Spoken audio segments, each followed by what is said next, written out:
ہمارے بزرگوں میں سے ایک بزرگ تھے حضرت بابو جی عبداللہ رحمۃ اللہ علیہ، مستجاب الدعوات بزرگ تھے۔ میرا ان کے ساتھ بہت محبت کا تعلق تھا۔ وہ ایک مرتبہ رائے کے اجتماع میں رائے آئے تو میں یونیورسٹی سے کوئی 30 لڑکوں کو لے کے ان سے ملنے کے لیے گیا۔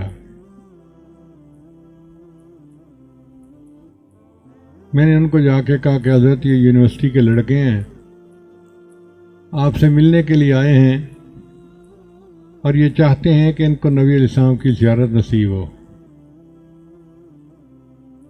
ان کا اچھا ان کو ایک ایک کر کے میرے سامنے لاؤ۔ اللہ نے ان کو ایسا دل دیا تھا جیسے کوئی اسکیننگ مشین ہوتی ہے۔ لڑکا آ کے بیٹھتا تھا اور جو گناہ کرتا تھا وہی اس کو بتاتے تھے۔ ایک دفعہ ایک ڈپٹی کمشنر آیا تو آپ نے فرمایا کہ جھوٹ مت بولا کرو۔ وہ بیوروکریٹ تھا، کہنے لگا نہیں میں نہیں جھوٹ بولتا۔ تو باوجود کہنے لگے دیکھو جس طرح میں اپنی ظاہر کی آنکھوں سے تمہارے چہرے کو دیکھ رہا ہوں، باطن کی آنکھوں سے تمہارے دل کو دیکھ رہا ہوں، تم جھوٹ بولتے ہو۔ اس کو بات ماننی پڑی۔ تو جب میں نے کہا کہ یہ بچے چاہتے ہیں کہ زیارت نصیب ہو تو ایک ایک بچہ جاتا رہا۔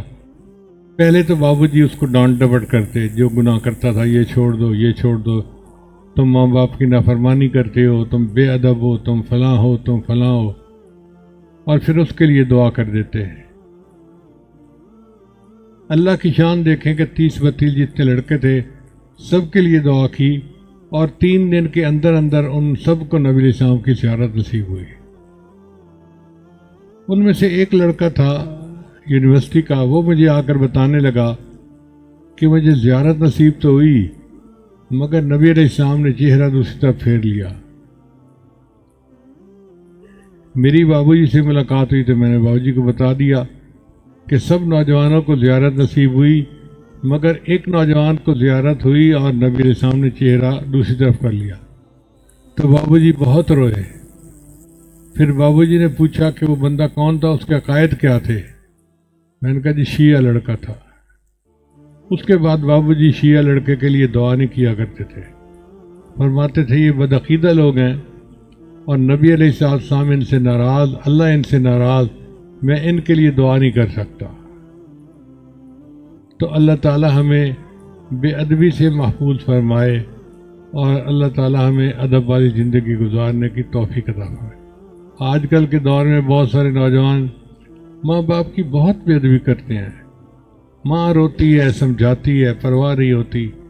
باپ رو رو کے سمجھاتا ہے میری عزت کا خیال کرو، میری زندگی کو دیکھو، تم نے یہ کر دیا وہ کر دیا۔ بیٹے کو پرواہ ہی نہیں ہوتی، وہ اپنی خواہشات میں پڑا ہوا ہوتا ہے۔ پھر جب اس کو اللہ کی طرف سے جھٹکا لگتا ہے نا تو پھر کانوں کو ہاتھ لگاتا ہے، پھر اسے دنیا میں منہ چھپانے کی جگہ نہیں ملتی۔ اللہ تعالی ہمیں ایسی بے ادبی سے محفوظ فرمائے۔ وآخر دعوانا ان الحمد للہ رب العالمین۔